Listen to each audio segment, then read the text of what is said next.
What is causing the increase in demand for private credit funds? Hey everyone, Adam Bergman here, tax attorney and founder of IRA Financial, and welcome to another episode of Adam Talks. Today's episode is private credit funds. What is causing this boost in demand? Can't tell you over the last year how many folks I've spoken to that said, hey, how can I get into private credit funds using my self-directed IRA?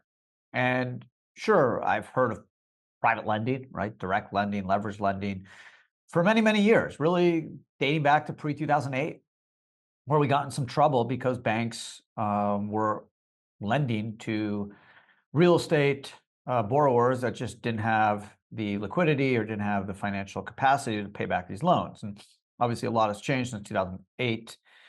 The credit market, the lending market, more sophisticated, I think more conservative. But really, over the last couple of years, the interest in private credit funds has just transformed the demand cycle, and it's been far greater than people have expected. And for 23, 24, and beyond, people are anticipating huge increase in demand for investors looking to invest in private credit funds. So today's podcast, I'm going to briefly describe what is a private credit fund. I'll give you an example, how it works, and then talk about some numbers, why it's in a growth mode, and then, of course, why IRA investors are seeking to invest their IRA funds into private credit funds. So just some numbers to chew on. The private credit market is top $2.1 trillion globally last year in assets committed capital. About 3/4 of this was in the United States, where its market share is nearing that of syndicated loans and high-yield bonds. Private credit market continued to increase in size and importance. PitchBook estimates currently stand at around 1.6 trillion, including 500 billion in dry powder, some money that's not been allocated.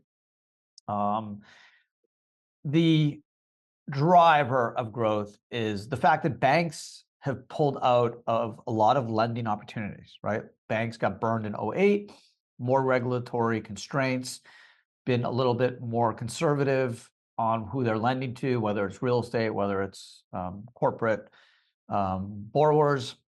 And this opportunity has presented itself for private funds, right? Investment funds, credit funds that are basically mirroring the whole hedge fund, private equity, venture capital market and that industry, and said, you know what, we're going to raise money and we're going to lend money to businesses.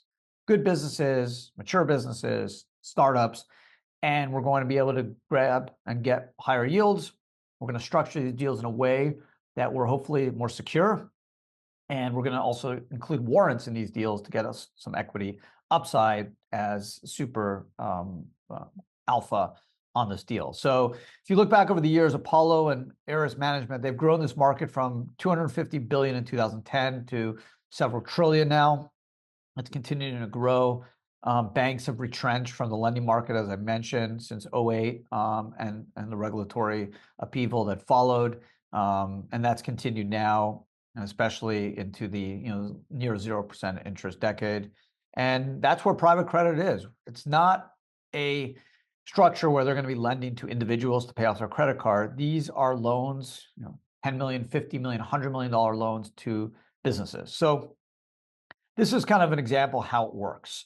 And I think this will make sense. Let's assume there's a growth technology company that's looking for $50 million to grow, and the traditional banks are just unwilling to lend the funds at this point for a variety of reasons. So they go to a private credit fund that says, okay, we'll lend you the money, we'll do our diligence, we'll do a $50 million loan, say a 5-year loan, 8 to 9% interest rates, maybe higher. There'll be covenants in there to protect the lender. They'll also, such as like minimum EBITDA, cap and additional debt, and then obviously reporting requirements. There'll be an amortization schedule. There'll be collateral, whether it's physical assets, whether it's IP. And obviously the motivation is better yields than you could get buying treasuries. Hopefully a little bit more secure than just investing in the business. There's downside protection. There's equity kickers in the form of warrants that if there's a sale, there's extra equity that's given to the lender. And investors are eating this up. They're really eating this up, basically for the high yields.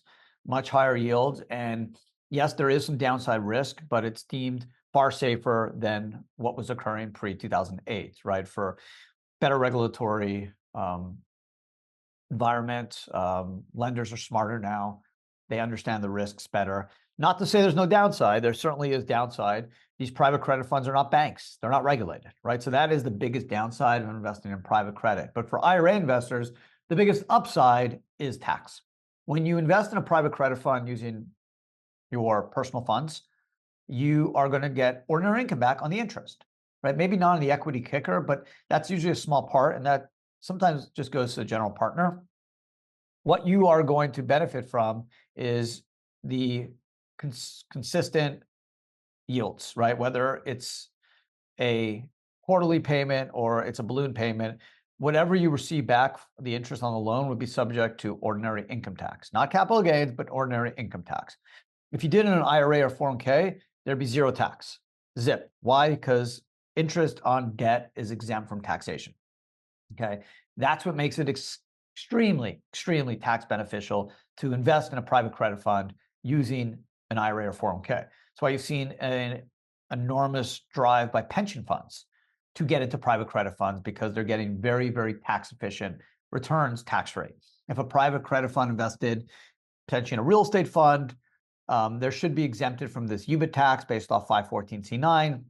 But if they invest in venture capital funds or hedge funds, there potentially be some UBIT tax, which is taxed at a 37% rate.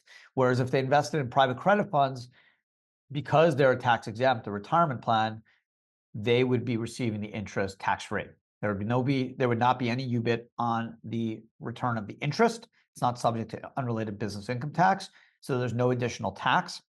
And they would receive zero tax and have to be imposed a tax of 0% on the interest they receive. So why is it so popular in 24? Not just for pension funds, but for individual IRA investors.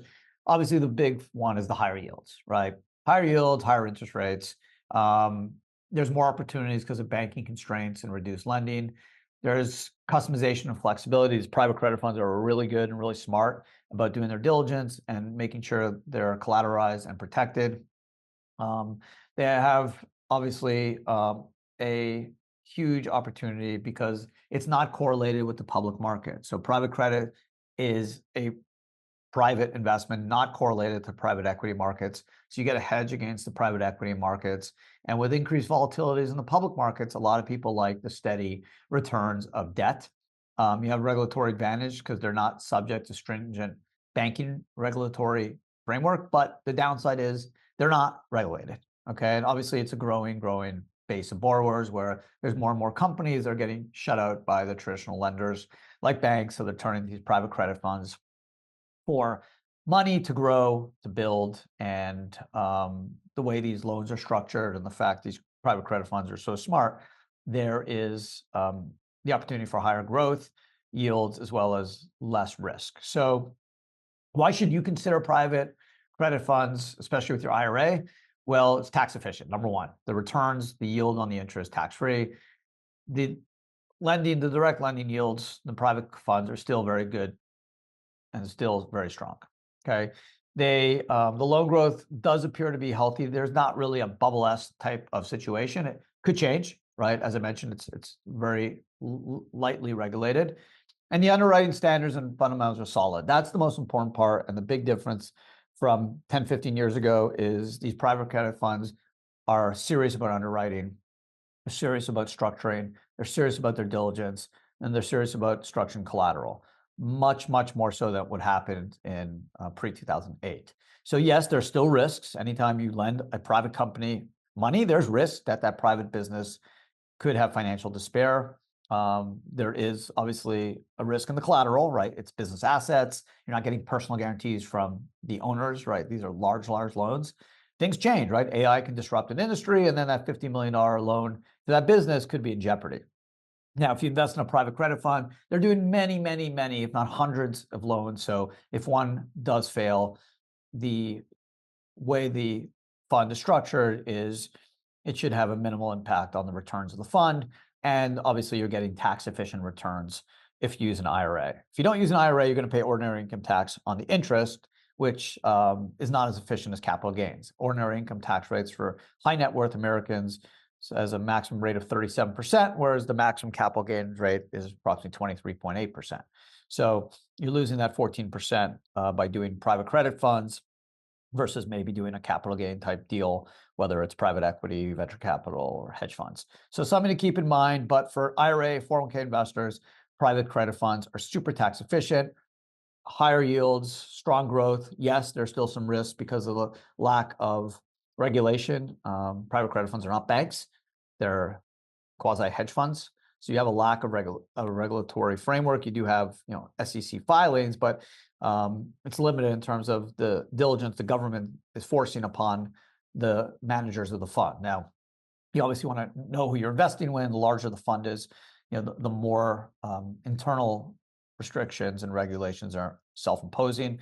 But obviously, they're chasing yields, they're chasing returns, so there will be some risk. And then obviously the warrants. You want to ask: do some of those warrants go to the investors, or are they stuck in the hands of the GP? Because a lot of times, these warrants are the extra juice that really could increase the returns from the credit fund. So that's it for today's podcast. Hope you enjoyed it. It's a very exciting time for private credit funds.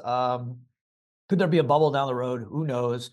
But as I mentioned, the macro credit fund environment we're in today is far, far different than what transpired pre-08, just because these funds are way, way more serious about diligence and collateral and risks. Okay. And yes, some of these private credit loans could default, but the way these funds are structured, as long as it's a small number, you're still going to get strong returns that are relatively consistent. And if you do it in an IRA, very, very, very tax efficient because there's a zero tax. So thank you for watching. If you're listening as well, thank you for listening. I hope you enjoyed the podcast. This is a weekly podcast that I've been dropping for 5+ years already. Wow. It's been fun. So hope you enjoyed it. Don't forget to subscribe so you get notified when the podcast drops. Otherwise, if you have comments, questions, leave them. Love hearing from all of you. Thanks for your support. Have a great day. See everyone again next week. Thanks.